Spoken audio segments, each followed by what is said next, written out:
Hello everyone and welcome to the NDTV WEF debate coming to you live from Davos. There's a lot of change that is taking place, a lot of turmoil these days. India, according to the IMF, perhaps one of the fastest growing economies over the next 2-3 years, and also making considerable efforts to push ahead with innovation and a startup culture and trying to move the country along on the fourth industrial revolution, which is, of course, the big theme here at Davos this year. What is it that India needs to do? What is it that India is already doing? And where are some of the possible problem areas? Those are some of the themes that we're going to be exploring today. We have an audience filled with some of the top industrialists from India and around the world. I will be taking questions and comments from them as well. But we have an esteemed panel, starting off with the Finance Minister, Mr. Arun Jaitley. Great to have you with us here, sir. Professor Nurul Rubini, arguably one of the top economic thinkers in the world, so it's always a privilege to have you with us. A professor, of course, at the New York University. Mr. Sunil Bharti Mittal, the chairman of Bharti Enterprises. And finally, we have John Chambers with us, the executive chairman of Cisco, somebody who's been rather optimistic and bullish on India, and we'll be hearing from him as to why he feels that is the case. Mr. Jaitley, if I could just start off with you. Today perhaps is not the best of the days to be having these themes. There's a big stock market crash back in India, although the markets don't normally dictate what's happening in an economy. But it does underline that these are times of great global turmoil, global strife. There are others who would say that India perhaps better positioned than others to ride out whatever the storms are. I want you to get your sense of the short-term and then the medium-term picture. Well, certainly the world is facing a difficult and a challenging situation. I don't think we are going into an extreme critical situation, but then there are unpredictabilities. Earlier, the world lived with a situation where after a couple of years, you could see a challenge or a crisis. But today, volatility seems to be the norm. And therefore, we have to live in that.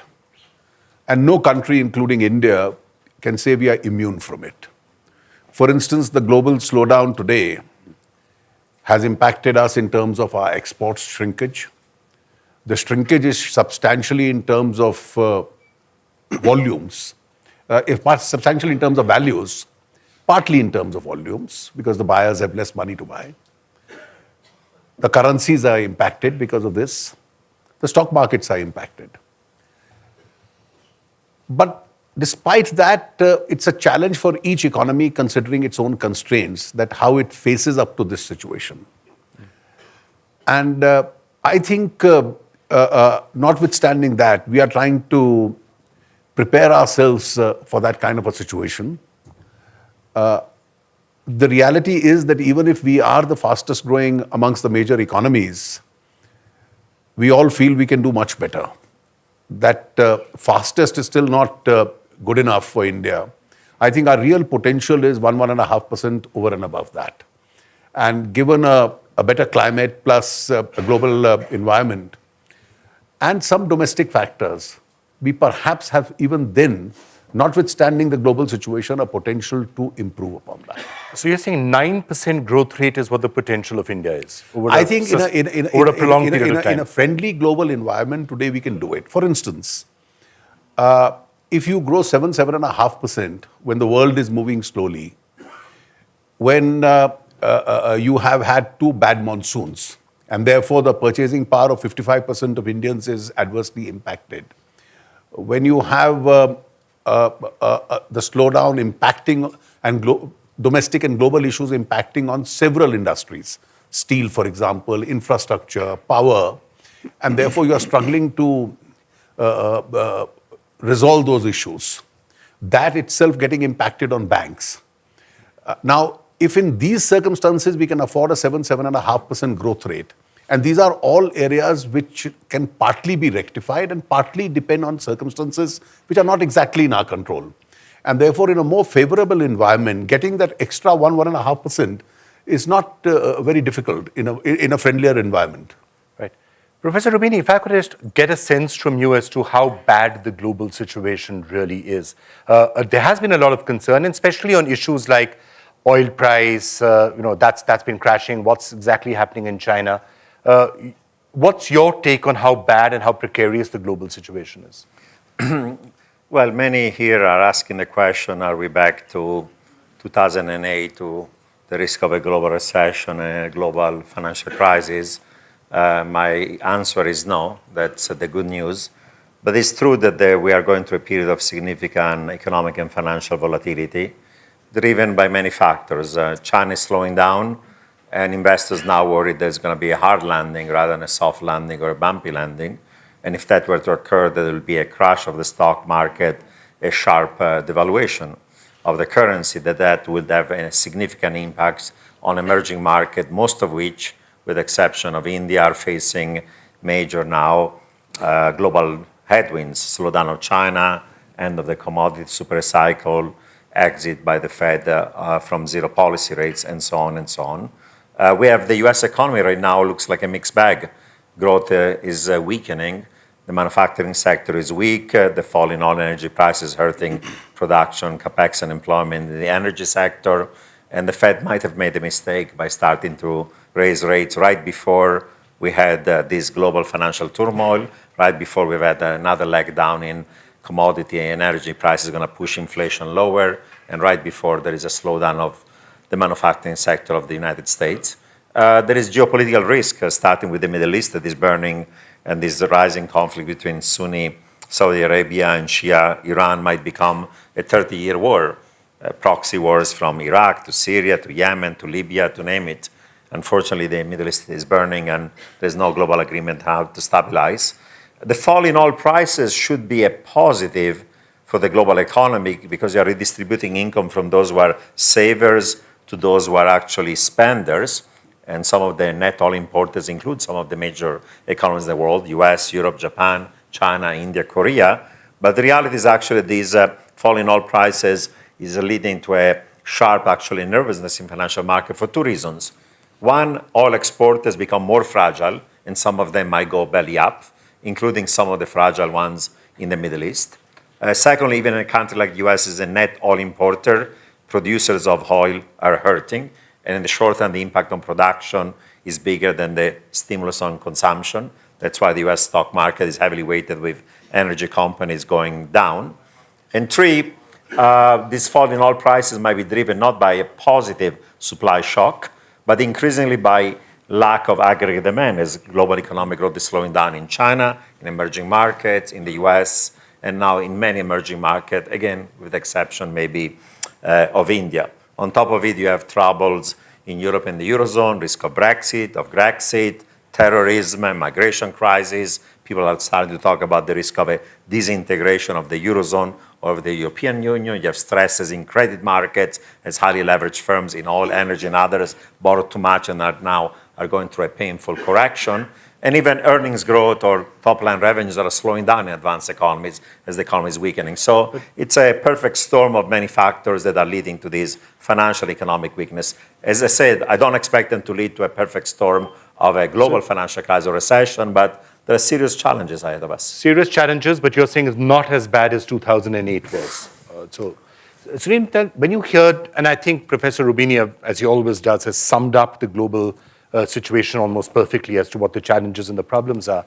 One of the things that I guess we in India can take some heart from is that a lot of those items on that list don't necessarily affect India quite as much as it affects other countries in the world. And therefore, there is a lot that we could be doing internally to perhaps be, in a sense, the last man standing.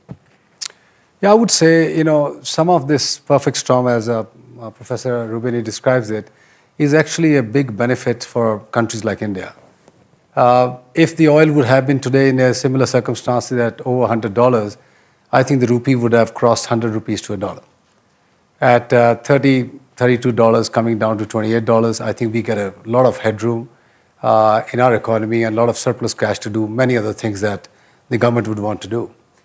Equally, the commodity prices coming down ensures that the final product in the country can be cheaper, whether it is motorcycles or other steel products. They all benefit from a lower price points and therefore higher consumption in the marketplace. Yet, India cannot be an island of isolated economic progress. There is bound to be some impact, and I think the government is clearly aware of that. If you look at the Prime Minister, the Finance Minister, I think there is a very clear direction in terms of accelerating India's entrepreneur entrepreneurial activity, which will bring that extra momentum that we need. Go back to 2002, the big difficulty we had as a global economy, 2008, India came out reasonably well. And I would say today again at 7.2, 7.3%, wherever we end up this year, India would clearly be a shining star. And as was mentioned by the finance minister in London, in the BRICS constellation, I is really giving that hope to the rest of the world that India can still continue to consume, be a continent of consumers, and ensure that we don't fall into the same trap the world is falling in terms of low growth. I remain optimist about what's going to come into India in the next 2 or 3 years, principally led by the entrepreneurial energy that is being unleashed. In 1992, when we went through the major unleashing of entrepreneurial energy, it was out of compulsion. Today, it is by design. It's being programmed. Entrepreneurs are being encouraged to take advantages of the global shifts into the Indian economy. FDI is on an all-time high. It's rising. In the last day and a half, I met people who are waiting for some of the FIPB clearances.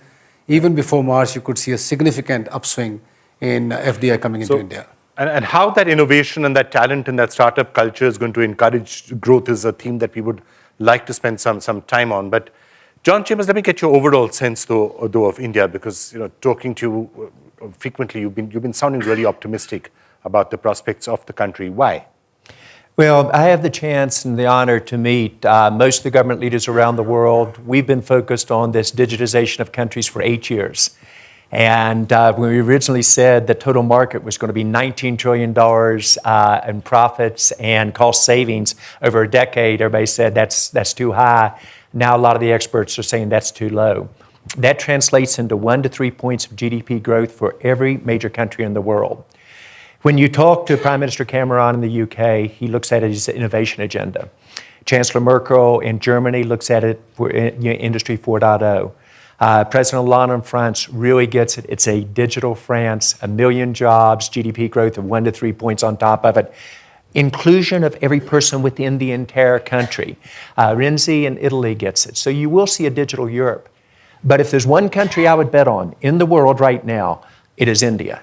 And if you watch the BRICS, if I would have told you 3 years ago that India would be leading in terms of GDP opportunity and they could grow it 1 to 3 points even faster than a given, people would have said, not going to happen. We all got excited in 2005. The market didn't develop as much as we thought. Now, if you want to start a business, there's an entrepreneurial spirit in India that is not anywhere else. So if you look at over the next decade, $510, $525 billion incremental opportunity, for the first time, the inclusion of all the people in India. It really is about how you bring this capability to every citizen within the country. You're going to have to reskill India. Think about it in terms of preparing skills for where the jobs will be in the future. 1 million new employees per month is very doable. A digital India where perhaps India can become the manufacturing hub for Asia. And really a willingness to change that around this market transition.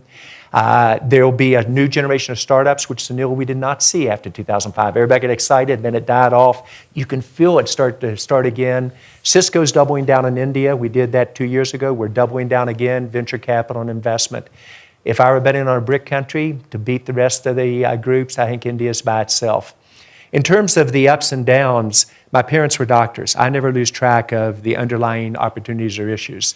If we would have said 3 months ago, the pessimism you've heard here at Davos, everybody would have said, what are the issues? No chance the U.S. is going to slow down, et cetera. So I think you focus on what you can control and influence. I think the leadership in India, starting with the Prime Minister Modi, gets it. I do not underestimate how important it is to change. We cannot miss this opportunity a second time, but India should lead this digital revolution. It should be the example for the rest of the world. And I think the point that you just made is something, again, that I would like to dwell on, because you're right here, sitting in Davos, same panel, 2005, 2006, extreme amount of optimism and bullishness on India, which to some extent people felt that we missed the bus shortly after that. Yes. So we would like to emerge over the next 45 minutes with perhaps a list of all the specific points that India should and should not be keeping in mind from you and from everyone else in this room. So the opportunity very clearly there, and I think everyone gets it and everyone understands it. And and the headwinds don't affect India that much. One is all the new things that are being pushed, spoken about, the startup, the entrepreneurship, the innovation, the digital ideas.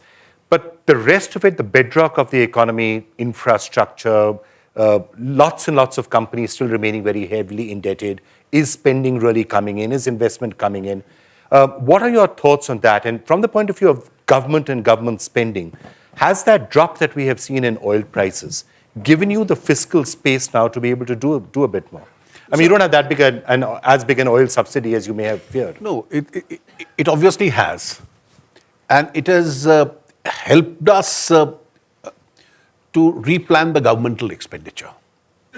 For instance, today, one of the biggest reforms which has taken place in the last 1 to 2 years in India, and that's an unsung reform, I think is the rationalization of the subsidies.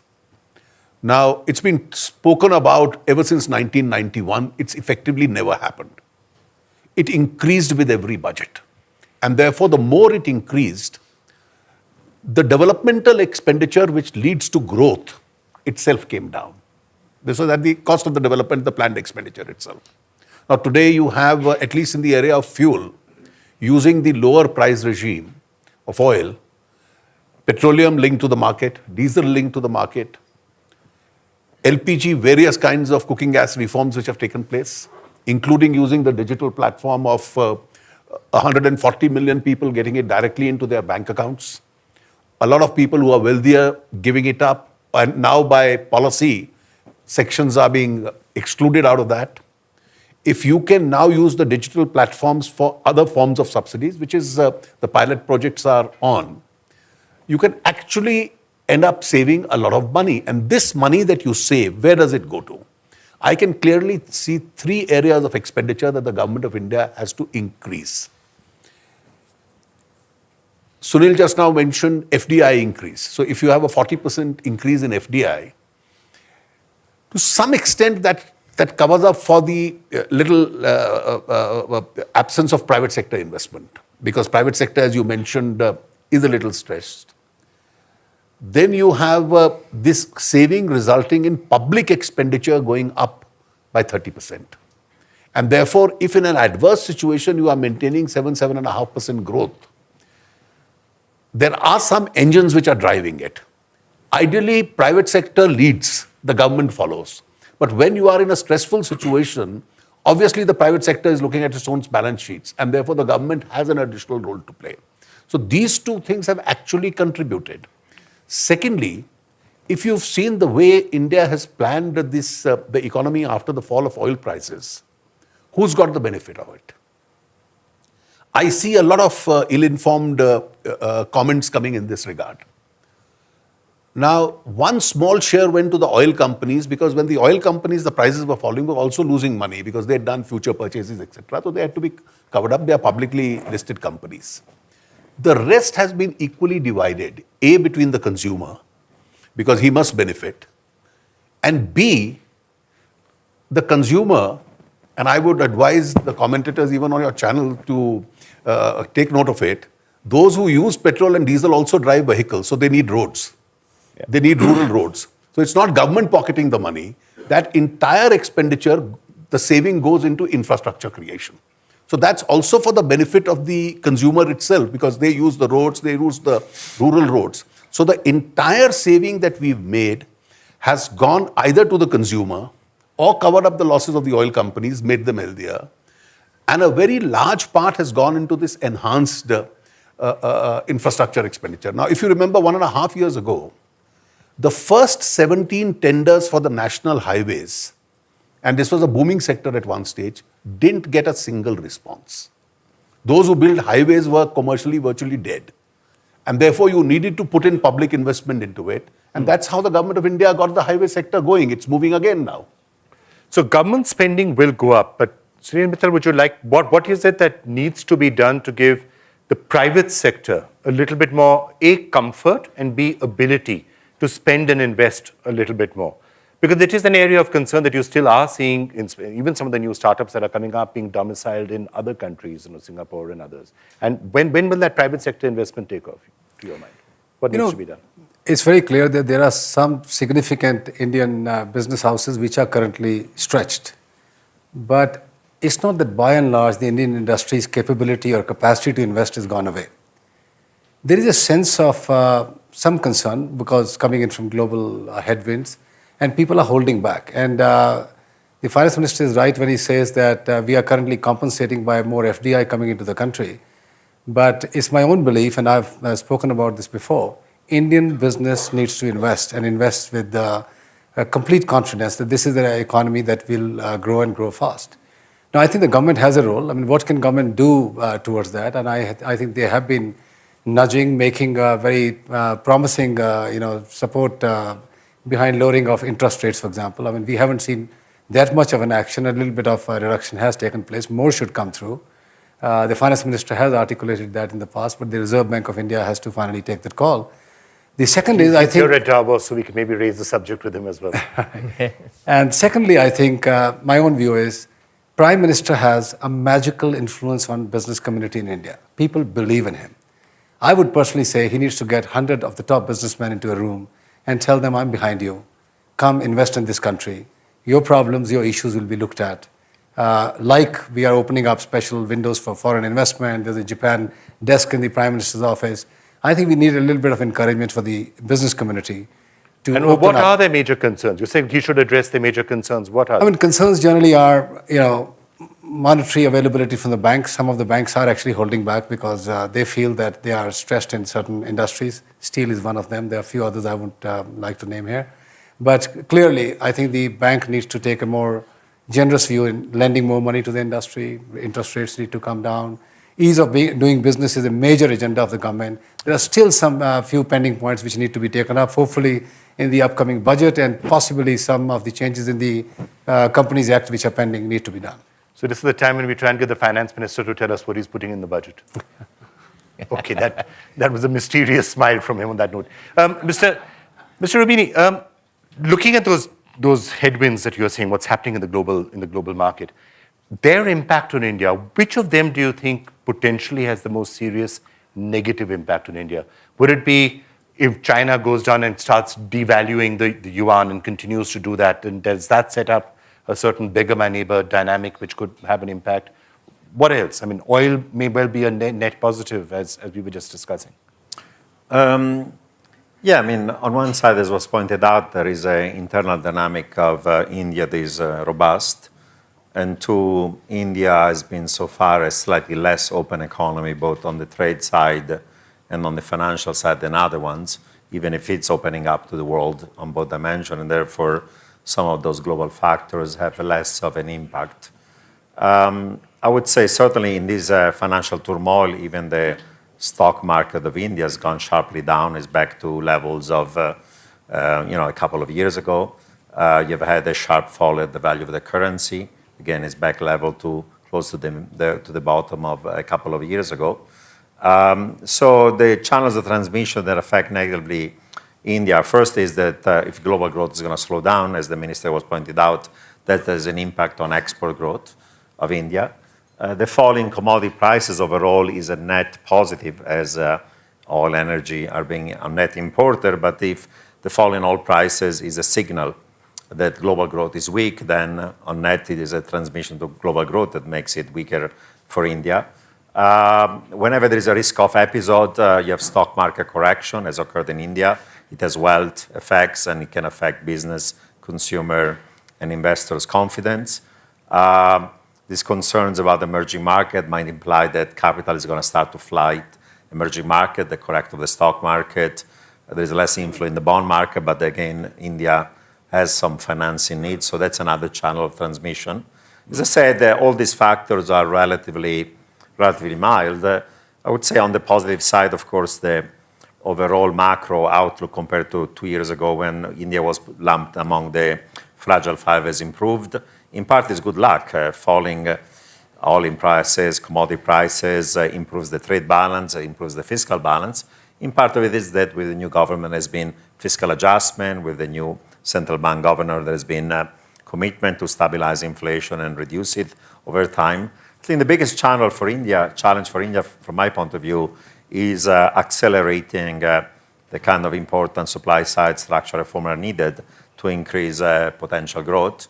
I would say the first derivative of this reform is positive. The speed at which they've been occurring could be accelerated. Some of them require legislation, and there is stalling by some of the opposition parties. Some of them don't require that. But whether it's GST reform, whether it's land reform, whether it's fixing some of the banks that have a lot of NPLs and cleaning up the financial system, whether it's financial and operational restructuring of firms, whether it's in the power sector or steel and others that have problems, whether it's the issue of dealing with volatility coming from the weather and having better irrigation. Investment in human capital is key. Yes, India is at the forefront of having lots of computer scientists, engineers, and programmers, but a small fraction of the country. There are still hundreds of millions of people who don't get the kind of education and skills they need to compete in the global economy. So there is a long list of things that needs to be done. The good news is that on all of these dimensions, progress is being made. The less good news and the half of the glass is more empty is that maybe these things could occur slightly faster. And the other piece of good news is that a lot of that list which you gave are all internal. It's a far more problematic situation if you're an oil exporter, small oil exporter, and suddenly that's your mainstay and global oil prices are down, what are you going to do about it? All of those items are theoretically things that India can potentially take care of. I'm seeing Mr. Kamal Nath sitting here in the audience as well. So perhaps right time to ask you about that question of reform that he was talking about and any hope at all of getting the GST bill through. I'm wondering whether I should ask you or ask him or both perhaps. Well, last time I said that some people of Kamal's party also feel very strongly for the GST. This was officially contradicted by his party, but I still maintain what I had said. The point really is that the GST is not a bill that I conceived of. Almost in 2003 or 2004, the two major political parties, Congress and BJP, started talking about it, put it in their manifesto. 2006, Mr. Chidambaram mentioned it for the first time. 2011, Mr. Pranab Mukherjee introduced the bill. 2013, with the amendments which are now there, Mr. Chidambaram accepted the standing committee recommendations. So in one sense, it was more a Congress party bill because they'd done all the spade work. And now that bill is coming, some 3 new propositions are raised, including a preposterous one that tariffs must be mentioned in the Constitution of India. Now, if they can tell me that anywhere else in the world this happens, that tariffs are mentioned in the Constitution of India, so every time there is a drought or a flood and you need to increase the tax rates, you first have to go to all the states in India to say, can we change the tax rates itself?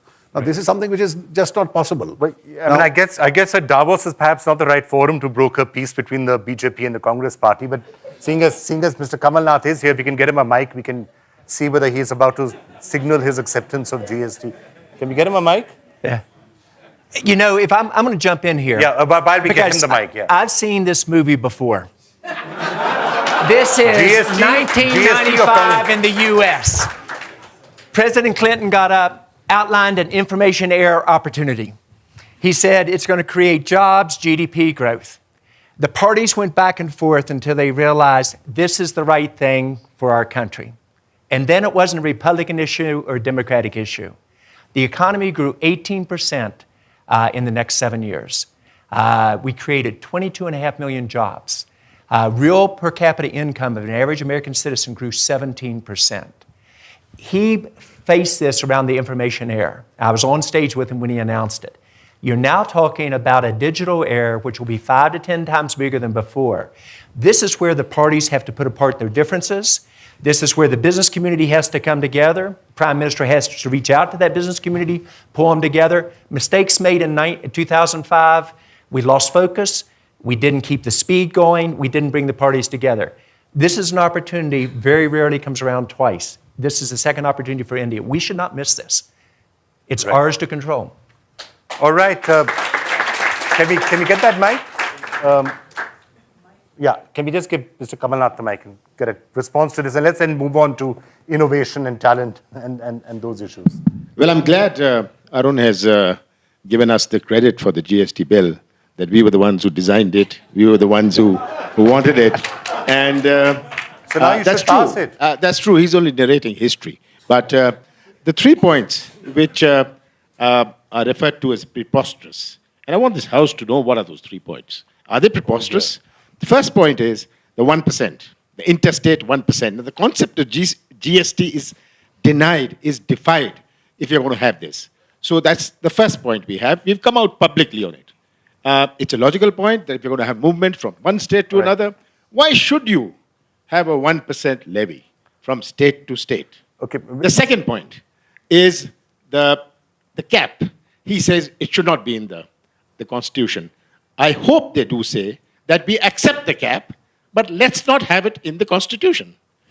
That means the only issue is how should it be framed?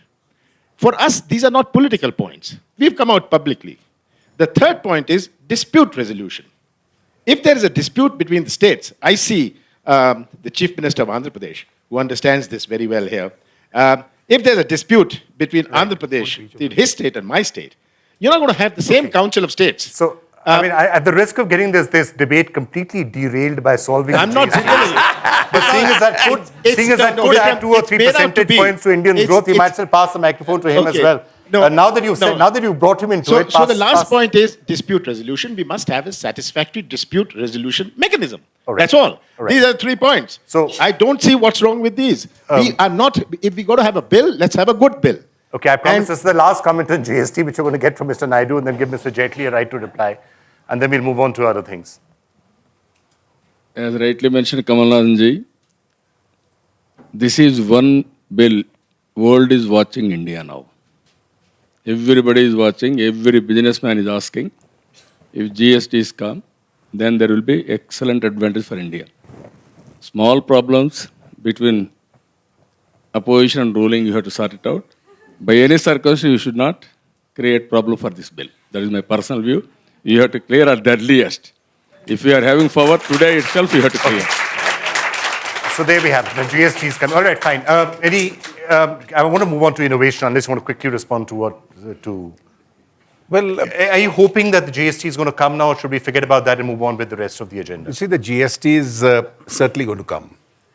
And I think what Kamal has just now said, I have also conveyed my reaction to the leaders of his party that I am willing to go back to the states, the manufacturing states on the 1%. There is some substance in what he said on that issue. And therefore, this is what I've already conveyed privately to his leaders. I have no hesitation in publicly conveying it. The RNR, which the government, the revenue neutral rate has suggested, is in the range of 16.5%. No tariff can ever be perpetual. If the volumes increase, it comes down. If there's a crisis, it may go up. And therefore, the concept of cap didn't strike either of your two finance ministers or the standing committee or the entire government when you were in power during those 10 years. And as far as the dispute resolution is concerned, please go back to your party. What Mr. Chidambaram said on the file is what I have proposed. Now, if you are wiser just because you are in opposition, the situation has changed. Therefore, what you have proposed on the file, I am quite willing to accept that. All right. Okay. But let's just move on to the other things. We'll come back and get a further thing. I really don't want to spend Davos sorting out GST, although maybe the gap isn't as much as it was. Let me therefore move to something on which perhaps there'll be less disagreement and conflict. The entire question of innovation. Yes. You know, there are people who would say that the first and the second industrial revolutions, such as they were, may not necessarily have been areas where India would have done the best, big, large manufacturing hubs and all of that. But now what we are talking about with innovation and digital and startups and bright young people coming together and doing things, that might actually be just the right place for India to shine. And that's what's happening. If you look at Silicon Valley, a large number of those countries are actually set up by Indians or have large Indian presence. What, Mr. Chambers, is it that India needs to do to get its act right? Because as you've been saying, and all of us have been saying, we have missed the bus frequently in the past. Yes. We shouldn't do it again. Well, I think you learn from our lessons of the past. In 2005, we did not articulate as good a vision and how we were going to fill in the pieces on how we're going to move forward. Many of the venture capital world, Sunil, you saw this happen, went to India saying this is going to be the next generation of startups, and candidly, they did not do very well. What has to be done differently this time? I think you have to articulate the vision from the top. The political parties do have to come together and say, because I have both friends here, say, how do we do what's right for our country long term? We've seen the startups in India really start to regenerate in the last year and a half. And if I were doing a startup in the world, I would probably either do it in Silicon Valley or in India. Now, what do you have to do differently? You've got to reskill the workforce because the skills are not there to do the digital manufacturing. You've got to do regulation, which really allows blow away the roadblocks for the skills to go with it. The venture money will come right back in remarkably quickly. When you build out this infrastructure for a digital country, you will have a whole new generation of startups, just like the internet revolution in the 90s, that will feed off of this in terms of healthcare and education and manufacturing and the social media that goes with it. So I think the pieces are there. I think the country just has to put the puzzle together. Well, obviously, Srinivas Mittal, you've been betting very heavily on a digital future, and for you and your company, that would be great if it happens. What are some of the roadblocks that need to be crossed? Well, first of all, I think this fourth industrial revolution that you talk about, the digital revolution, the digital transformation, naturally belongs to India. I mean, this is really a sweet spot that we are operating in. In the absence of physical infrastructure or something that will take tens of years, we have an opportunity like never before. Technology is helping us. The price of the technology coming down every month is helping us. Now, putting out very low-cost smartphones in the hands of citizens of India is no more a dream, it's a reality. It's happening very fast. Last quarter saw 28 million smartphones being shipped. This is going to go to 30, 40 million a quarter, which means over 100 million smartphones are going to get into Indian hands every year. And perhaps this will accelerate going forward. This creates a tremendous amount of power in the hands of citizens. Equally, ease of doing things for the government in terms of direct benefit transfers, subsidies being given through that, financial inclusions, healthcare, education, and of course, e-commerce. Today, e-commerce on mobile phones is over $200 billion. By 2020, this will cross $650 billion globally. Over 48 countries now have web pages on mobile being more than the regular computers. Things are dramatically altering, and this really belongs to us. What are the obstacles? First of all, let's see the innovation piece. We just had the Startup India conference where the finance minister and the prime minister brought in lots of young, energetic people to be given the encouragement to do more. I think that piece is moving extremely well. And I have great hope that we'll not only bring in billions of dollars of investment into those startups, but they will definitely make changes in the way we do business in many, many different industries. They will be disruptive. We are seeing the Olas and Ubers on one side, and more importantly, people coming to test blood through a drop over a phone being transmitted to the labs and the results coming through. So there's a variety of stuff happening. With the payment banks and small banks, you're going to have financial inclusion, which was sorely missing for a long period of time. Government needs to ensure that we have robust highways. The broadband highways are critical for this. And I think the Digital India theme is being talked about. We need more spectrum. We need more investment in telecommunications. We need consolidation. And some of the stuff this government has done, trading, sharing, I think some more needs to be done. Right. Mr. Roubini, what would you be suggesting to the finance minister, to the Prime Minister of India, when it comes to really being able to leverage? India has the talent, India has the capacity, India has the capability. Now, if we can get the innovation right, it could be a major force for growth. What is it that they need to do? In some sense, I would say India is in a sweet spot because traditionally, say, China had a comparative advantage in manufacturing, while in India has been comparative advantage in services and especially information services. As everybody pointed out, we're becoming a global economy, is becoming more digital, whether the variety of information technologies and innovation are occurring are going to completely change the world, how we produce, how we live, how we work, how we study, and so on. So that's an advantage of India because the world is going to become more services and less manufacturing. India has to also develop manufacturing, but even manufacturing is becoming increasingly digital in many ways, robotic automation, artificial intelligence. I think the bottleneck that have to be faced is that there is a lack of infrastructures in India has to be done, and not just traditional infrastructure. I think building the digital infrastructure is going to be key, and it doesn't have to be just private or public. It could be a combination of the two. Secondly, as I pointed out, investing in human capital is key. It's great to having thousands of programmers, but there are hundreds of millions of Indians who don't have access yet to even basic good education, and therefore that's going to be a challenge. There's an issue of regulations that have been excessive in India and have to be streamlined to make sure that innovation does occur. So I think those are some of the key issues that have to be addressed to make sure that then the private sector is going to be growing the way it has to grow and innovation does occur. Access to finance probably is also an issue that's going to be important, of course, for startup and for innovative firms as well.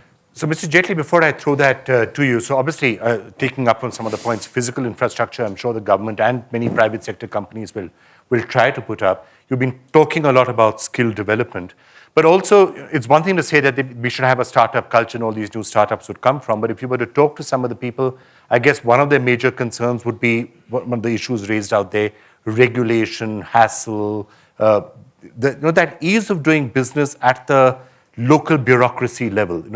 You might want there to be an easier way of doing things. Prime Minister may want that. As far as conventional industry is concerned, the old economy, I think these were very serious issues. And therefore, in the entire effort over the last few years to ease in the process of doing business, and it's showing results, our rankings are going up, etc. I think we are concentrating on that. But this really has never been a problem as far as IT and the digital economy is concerned. I personally feel one of the reasons why India in a natural course accepted through the 90s, the late 80s and the 90s, and we grew well. And in the Silicon Valley, it was Indian entrepreneurs who went there. And some of our centers also became very prominent, that we never had a law regulating this. This was one area where no permissions were required. You didn't need the government. And therefore, as I see it, and this is what was stated in this startup campaign conference, I think we underestimated the kind of activity which is on. For instance, one example is that we planned the inauguration in the Vigyan Bhavan, and we thought about 2,000 people would attend. And 150,000 people put up applications saying, well, I am a startup, I want to be there. And therefore, you didn't have physically the space to accommodate so many people. And when I went to this conference, my first reaction was, barring 4 or 5 people in the audience, I wouldn't recognize a single person. So these are not the conventional people who come for business meetings, etc. It was a completely new India altogether. Some of them have already found solutions to some very complicated issues. A very large number of them who made presentations came from small towns and then went to some engineering college and then have emerged as entrepreneurs. And I think there's a huge potential for India. And in innovation, I said it there, so I don't mind repeating it. I said one of the first conditions they require is freedom from the state. So you don't require an interference of the state governments or the municipalities or the central government at any stage. We need to create an environment in terms of making capital available to them. We need to have wherever strengthening is required, a good IPR regime. Now, these are the roles which a state will have to perform. We must keep one fact in mind, that we have a very large population. And therefore, conventional economy in India, the old economy, cannot absorb all these people, whether in government or in the private sector. And therefore, you will have to find innovative methodologies of creating economic activity from them. So your startup campaign is one campaign. The other campaign we've decided, which is actually going to be implemented now in the next few months, is people belonging to the scheduled caste, scheduled tribe, and women. So every branch of every bank has been told that in both the categories you have to adopt one person each and create an entrepreneur out of them, and a certain amount of loan facility has to be extended to them. One of the great schemes, creating new small traders, businessmen, entrepreneurs, the Mudra scheme has so far had a good success in the last 4 to 5 months.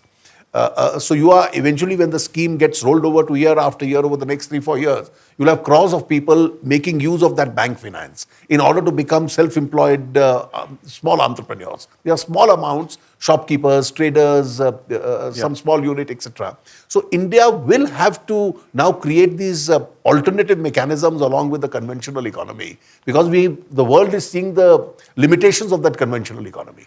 But Mr. Chambers, if India is to become one of the innovation hubs of the world, if India is going to become the area where the next Apple, the next Google, the next Facebook, the next one of these companies, Microsoft, Cisco, if one of these companies is to now come out of India, and it should, it's long overdue. Yes. Companies that should be coming out of India, preparing products that do it well elsewhere. India has many global companies providing services and other things, but products like that, which can then resonate with everyone all over the world, what to your mind would be required in addition to what the finance minister said?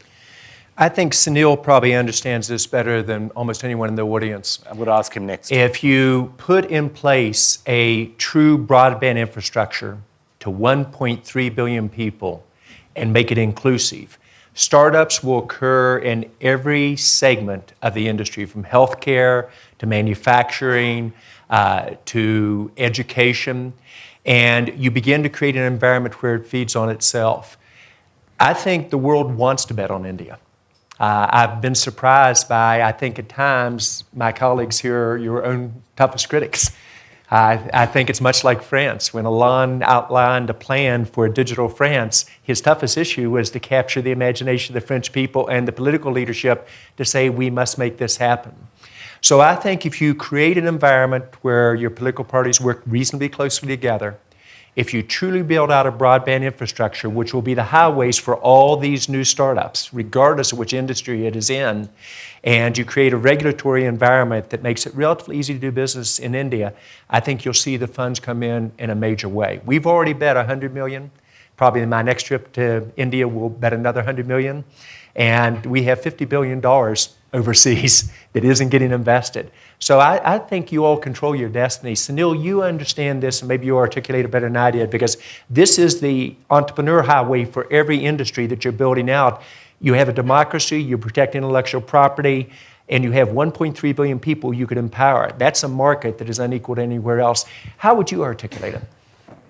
Well, I think Vikram's raised a very important point. For nearly a decade and a half, 2 decades, we've seen some fantastic IT companies emerging from India, TCS, Infosys, Wipro.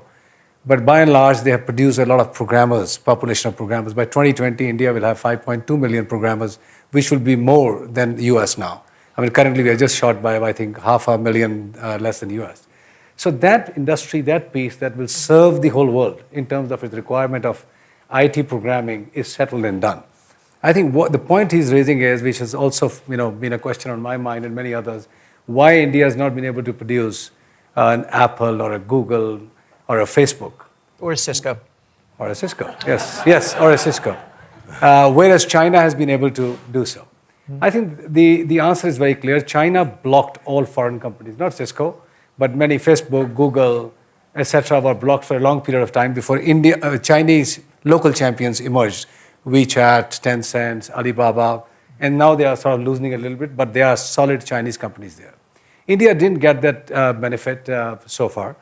But what India has done very well is it very quickly got onto the bandwagon of being copycats. So you have Oyo Rooms, which is mirroring now Airbnb and very successful. Mm-hmm. You have Ola Cabs, which is fighting Uber in the home country, which is good. It is not bad to be copycats in the digital world. You quickly bring solutions to the market, get them out there, and be very, very successful. But the next wave that is going to come now is going to be building new products, is going to come in the area of design. We may not end up manufacturing chipsets for the next 5, 7, 8, 10 years because that's a long lead time. Mm-hmm. We may not have another Cisco, but the parts of Cisco, the heart of Cisco, design, the architecture, the engineering may well happen in India. The software. Much more than ever before. The software piece, the good news is most of the electronics, Vikram, that we are seeing now, 60, 70% of the value of an Apple iPhone is in software, not in hardware. And on hardware, there will be a fight across the world. Yesterday, Donald Trump said, I love Apple, but I love it more if it is manufactured in the US. I think that battle will keep on going. Every country will want to manufacture more and more in their own home base. That fight is out there to be fought. But I think within that, there's a space for India, which is in the area of software development, not necessarily body shopping or providing programmers, but beyond that. All right, let me quickly get a couple of comments from the audience. Chanda Kochak, you had a comment? Okay. NK Singh, yeah. Well, one of the things that the finance minister could have taken credit for, if we do a flashback on what was a dominant investor concern last year, and it was everybody's mind and lips, was the issue of taxation. Fortunately, nobody this year has talked of taxation to be an important irritant, and that has been a very major mindset change. My question is addressed to Cisco and to Sunil, and you could choose whoever you wish to respond to. Sunil, you mentioned that one of the serious impediments is the absence of broadband connectivity. But we are sitting on a pile of money. The Universal Service Obligation Fund has undisbursed money of roughly 90,000 crores. Why hasn't broadband connectivity implementation taken place at a speed far faster than what resources are there? And is it because the private sector has not been efficiently and effectively involved in this process? All right, one comment there, I think, Mr. Kapoor, yeah. There. Thank you, Vikram. This has been a very motivational program. I call it DICE, Design, Innovation, Creativity, and Entrepreneurship. I think this is the cusp of what the finance minister said, what John Chambers said, everybody said on this whole panel, and Sunil, of course, elaborated on that, how to create a DICE community in India. But the fact of the matter is that there are certain long-term measures, and I'm a very strong believer in what needs to be done in the short term. Short term, India's real interest rates need to come down. We have to get the de-stressing out of the banking system. And number three, we really have to make a strong commitment to correcting the overall fiscal, and which is happening very, very well in terms of the fiscal governance, right?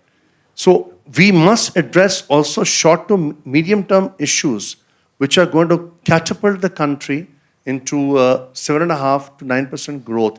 And thank you very much. Some comments here. Right. So before I come to you on that point, the point here about some of the stress that there is in the system, the banking system in particular, are you concerned all those years of many Indian industry are stretched with the sort of debts they have, and that potentially has its own impact on public sector banks? I think this problem remained unattended for a very long time. And the problem mounted up. Now, this was also contributed by the fact, at times domestic, and in some cases even external factors. For instance, steel was substantially external, which contributed to it. Now, there are three things which are being done, and something in the pipeline which I may not be able to speak just now. One, the government has already announced a program for recapitalization of the banks. They need more capital. They'll need more capital from the budget. They'll need more capital by divesting some of their, by issuing additional shares. And I think both the processes are on track. We've announced a program. We may probably have to add to that program. Secondly, the RBI has taken a very strong position, and rightly so, that the banks must now chase some of the debtors, and they must come out with a program of liquidating some of the debts. I think, as Sunil rightly mentioned, this problem is not widespread across the industry. It's confined to some sectors. In some sectors, you see an improvement. For instance, sugar, there's an improvement. Highways, there's an improvement. So you still have problem in power, you have problems in steel, you have problem in some infrastructural areas. And those individual cases, I know it for a fact that each one of the banks, both in the government sector and the private sector, are in close touch with those concerned group of industries. We don't want a crisis situation, but at the same time, they're working for a resolution. The third important point, which was again untouched so far, are we going to deal with those stress sectors also? Because the root of the problem is the stress sectors. So if there is the external factors in steel, how do we deal with it? Some steps have been announced, some are in the pipeline.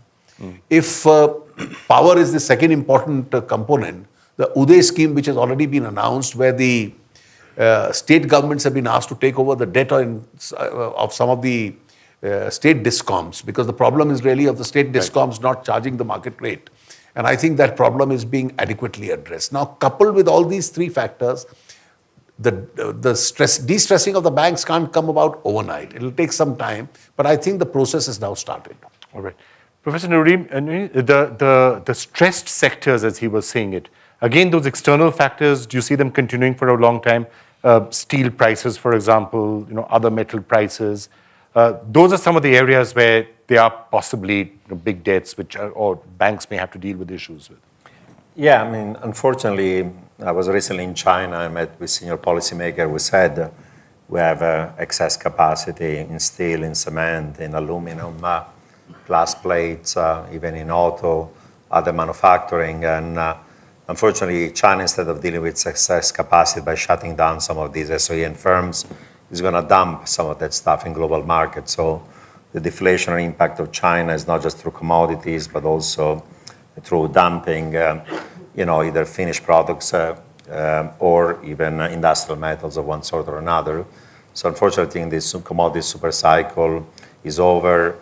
For India, that's importing some of this raw material, that's a positive, but certainly in sectors like steel, where there is global overcapacity, that becomes a bit of an issue, and operational and financial restructuring of this firm will have to occur. My principal advice will be that India, in many dimensions, like many other parts of the world, needs more capital. It's human capital, it's infrastructural capital, it's physical capital, it's financial capital, it's institutional capital, it's regulatory capital. Those are the things that eventually lead to greater economic growth. All of these things can be done. And actually, history suggests that countries that don't have a lot of natural resources can do very well. I mean, some of the success stories around the world have been countries like Korea, Israel, Hong Kong, Singapore, others that have net imports of raw material. What they do, they invest in their human capital and their physical capital. So the fact that India has to import raw material doesn't matter, and the price of this material is falling, and that's a positive. You have to invest into your people, into your institutions, and your physical capital.